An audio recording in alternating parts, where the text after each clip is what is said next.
Komið þið sæl. Í þessum þætti ætla ég að fjalla vefinn wetransfer.com en á þessum vefi hægt að senda stóra tölvupósta, það að segja, hægt að senda stórskjöl sem að ná alltaf 2 gigabætum því að það eru þeir sem senda stórskjöl, þeir þekkja það að það hægt að senda alltaf 25 megabætum en með WeTransfer þá hægt að senda miklu stærri skjöl og ég sýni í rauninni hvernig það virkar á eftir. Nú síðan ætla ég að hann komin hérna til mín Kjartan Ólafsson sem framkvæmdastjóri Fakta. Fakta að framleiða bókhaldskerfi sem heitir regla.is. Velkomin. Takk. Og ætlar að segja mér svolítið frá þessu bókhaldskerfi. Nú eru nokkur bókhaldskerfi í gangi á netinu en þið eru með svona vissa sérstöðu og til hamingju með þessa viðurkenningu sem þið fengum daginn og það er nú ástæða fyrir að þú ert komin. Langar að fjalla aðeins líka þessa flottu viðurkenningu sem þið fengum. Segðu þess frá því. Já, takk fyrir að bjóða okkur í þáttinn. Nú, Sameinuðu þjóðirnar halda samkeppni einu svona ári í nokkurum mismunandi flokkum. Einn af þessum flokkum viðskiptahugbúnaður og í ár var það regla.is sem var valið sem fulltrúi Íslands til að taka þátt í þessari keppni. Já. Og vissulega, við vorum mjög stoltir af því að fá þessa viðurkenningu. Nú, en þetta bókhaldskerfi sem þið eru að gera, Já. það þá hugsað líka fyrir svona innanlands bókhald og svo eru það hugsað þetta líka fyrir hvað útflutning ekki satt? Jú, við byrjuðum að semja þetta kerfi núna fyrir nokkurum árum síðan og ég hef nú komið nálægt í að semja bókhaldskerfi 2 sinnum áður en horfandi á internetið og þá þróun sem var eiga sér stað og ég tala nú ekki sérstaklega þetta tækni sem kallað Software as a Service, það að segja netbókhaldskerfi sem krefast engrar uppsetningar, engra tölvukalla eða slíkara, þó ég sé nú einn af þeim. Já, það þarf ekki einhverja svona sérstaka, einhverja svona djúpa þekkingu í þessu kerfi. Nei, við horfum fyrst og fremst að við halda einfaldleikanum og það er náttúrulega aðal galdurinn í kerfinu að geta haldið einfaldleika en samt að kerfið sé öflugt. Já. Við horfum sérstaklega á miðlungs- og minni fyrirtæki einmitt út af þessum þætti að hafa haldið þessu einföldu.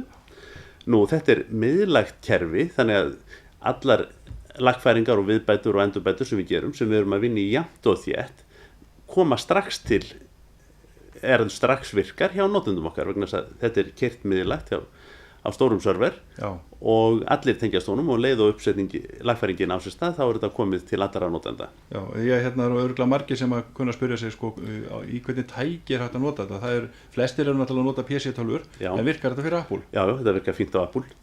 Og spjaldtölvu, iPad? Já, fínt. Já, þannig að og það er það ekki svolítið kostur að geta að nota, því að nú eru margir að fara að nota þessar spjaldtölvur í dag, að geta verið með bókhaldið í spjaldtölvunum. Það það. Við horfum á þetta að geta verið hvar og hvenær sem er.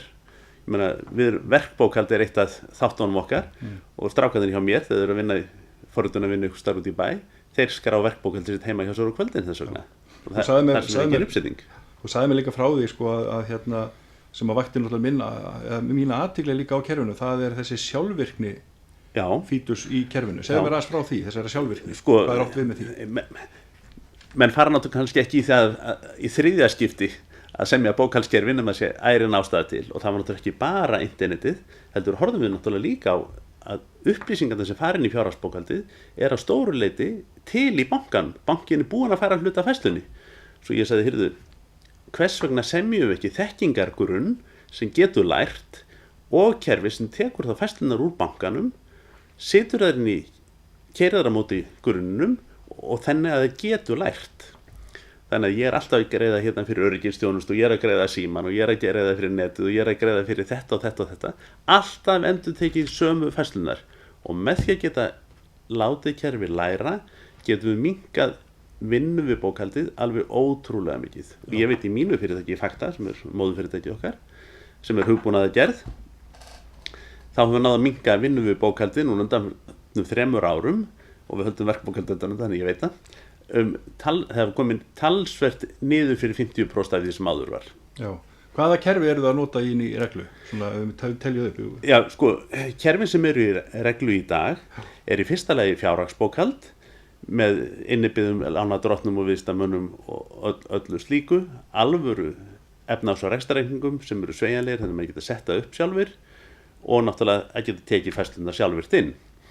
Nú, öðru lagi erum við með sölukerfi sem að með tengingum þannig að maður geta sendt kröfurnar beint í bankan og hefur leyfi ríkisskattstjóra til að gefa út pappírslausa reikninga og getur sendt á þess vegna í tölvupósti til viðkomandi.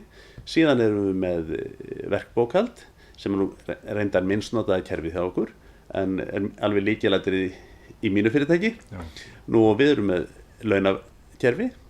Nú öll þessi, og síðan erum áskriftakerfi fyrir þá sem að þurfa að gefa út endurtekna reikninga aftur og aftur, hvort sem það tímarit eða gluggaþvottamaður sem þurfa að senda 50 reikninga á mánuði sem breytast kannski mjög lítið. Já, þetta áskriftakerfi, það þá hentust fyrir þá sem erum að gefa út þá mánalegar áskriftir, sko.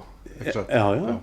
Dóttir mín gefur til dæmis út tímaritið í boði náttúrunnar og hún þarf að senda út mörg hundur reikninga þegar að þetta kemur út og hún náttúrulega var svo sem settst á mig sko og fekk mig til þess. En ef ekki að kíkja en það er eitt mjög mikilvægt í þessu kerfi líka að við erum mjög góðir í ákveðnum kjarna en við vinnum líka með öðrum hugbúnaðarhúsum. Það eru til þess aðilar sem eru með vefverslanir út í bæ og þegar menn koma á checkoutið í vefversluninni þá kalla þau á okkar kerfi gegnum vefþjónustu þó að það sé allt annars staðar á landinu og gefa út reikningana og keyra afganginn út hjá okkur og við leggjum þess mikið upp úr því að geta unnið, við erum tiltölulega lítið fyrirtæki, að geta unnið vel með öðrum fyrirtækjum og það hefur gengið mjög vel. Þú ætlar að sýna mér aðeins hérna hvernig þetta kerfi virkar. Já, gerir það. Þú ætlar að sýna mér hérna hvernig við skrifum út reikning. Hvað gerum við hérna út af þessari valmynd? Já, við byrjum að það velja hérna sölukerfi, skráning og viðhald og reikningur. Áður við skrifum út reikning þarf náttúrulega að vera til viðstamaður og einhverjar vörur. En við ætlum að velja hérna einhver viðstamann í mannvirkjum kennitöluna sem við skulum segja hérna bara Gunnar. Það er bara að skrifa eitthvað. Og nú það eru margir Gunnarar hérna, við skulum velja hérna Gunnar Harðarsson hérna. Í skólagerði 29, smellum á hann. Og veljum hann. Það er með hann kominn og við ætlum að selja honum hérna, hann er aðflæðandi af fjárhagsbókhaldinu. Og við skráum færslu á reikninginn. Já, þessa hérna. Já. Smelli bara hérna. Já. Og það er allt komið, allar upplýsingar. Það þarf ekki að fylla neitt meira hér í. Nei. Ok. Skrá færslu á hann. Svona. Já, og svo bara skrá og senda reikning. Hann fær hann í tölvupósti. Já. Og ef maður ætlar að hætta við og þá getum við gert það og þá fer ekkert af stað. Við getum líka sett margar línur og hérna aftast þessi rauði einstefnumerki, það þýðir að þú getur hent út línunni ef þú sér allt í nú og skrifir ykkur margar línur og ein er röng. Ok, skrá og senda reikning. Skrá og senda reikning. Ok, og hérna fær hann senda hann.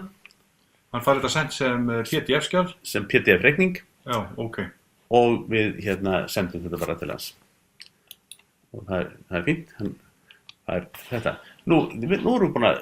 Já, þú fær hérna upplýsingar hér. Já, ok, við skulum núna fara í sölukerfi þetta og niður í kröfur og kröfuvinnsla og við skulum senda það í bankan hérna og fara með fókusinn þangað og áfram. Og þar með fer krafan í bankan.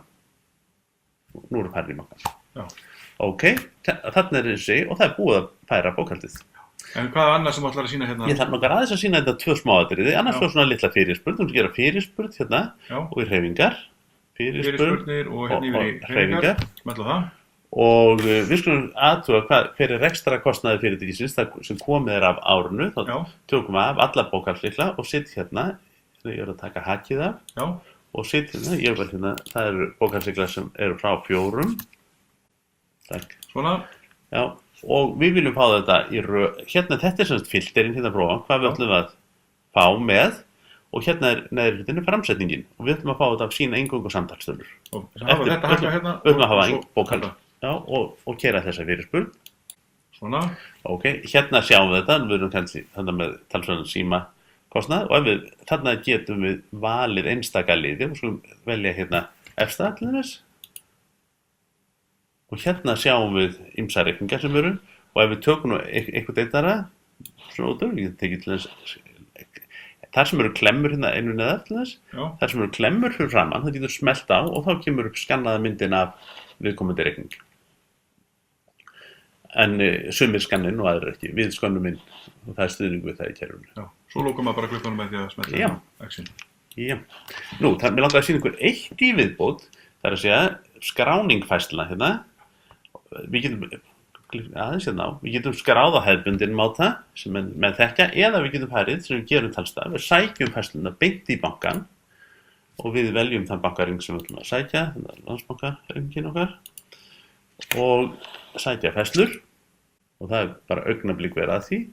Nú við sjáum hérna það sem hérna til og með upphæðarinnar kemur frá bankanum, það sem þar fyrir aftan kemur úr þekkingargrunninum, kerfið hefur sjálft fundið og við sjáum það testa hvað reikningur þetta og svo framvegis, og aftast grænt sem þýðir að staðan í lagi. Nú ef við förum hérna yfir þess reikningin, þá sjáum við hérna hvaða að ræða og við getum þess vegna breytt þessu hérna. Þetta svona milliskrá, við skulum tekka hérna á hana og ef við förum nú aðeins neðar, sjáum það fleiri síður, já það ein hérna, einn reikningur frá því gær, já ég veit nú reyndar alveg hvað þetta ég geti leiðir þetta hérna eða látið bókarann ganga frá þessu og eftir. Við skulum koma efst á síðan aftur og við segjum bara senda í dagbók og þá þetta sendt yfir í dagbókina og hérna sjáum við færslurnar og með því að tikka á gula fyrir aftan, gult segir okkur að þetta sé í lagi. Já, smetla þennan gula. Og bókarinn í reynd samþykkir hverja færslu út af fyrir sig eða segir bara staðfest alla þessa færslu sem lágu þarna fyrir og klikka á hann og þá það ein færsla eftir hérna og ég ætla að láta bókarann það að laga hana. En þarna erum við búin að bóka einhverja 70 færslur á einu bretti. Þetta svona einfalt.